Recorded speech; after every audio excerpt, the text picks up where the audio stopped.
Maggie St. Thomas said it herself. The anarchist does what she wants. She has no boundaries. She has no rules.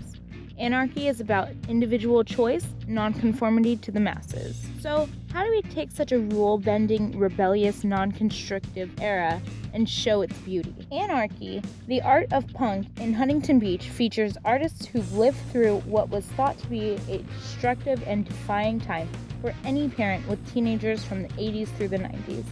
What AnArtchy didn't think it would do was bring together the locals whose nostalgia added to the already timeless event. Ingrid McLeod, the event coordinator at Rainwater Gallery, said, "Sort of a gift to my husband, who has filled my head with punk rock knowledge since the day we met, and I really wanted to present something, sort of exhibit that he would want to go to that mirrors all of his favorite things."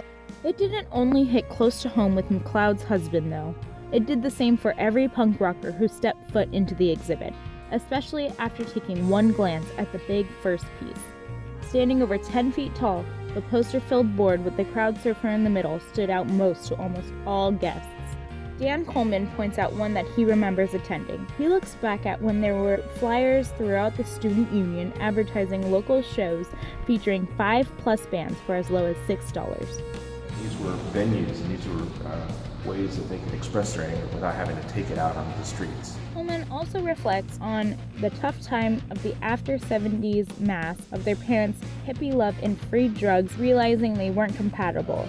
A lot of the people had parents who were hippies and into drugs, and then they were divorcing each other, and there was broken families. Coleman also said the broken families created all this aggression and misdirection, but to him, the music was a way to release and forget about the negativity. You had this, youth that was coming out of this that was just angry, and they were finding ways to express their anger in music and going into concerts and crowd surfing and just bashing into each other. He also said the bands mirrored the feelings of broken homes and families, and the majority of them were also finding their release from that. A lot of these people came from the same background of broken families. Similarly, the artists to the bands in the punk era found their release in their art and photography.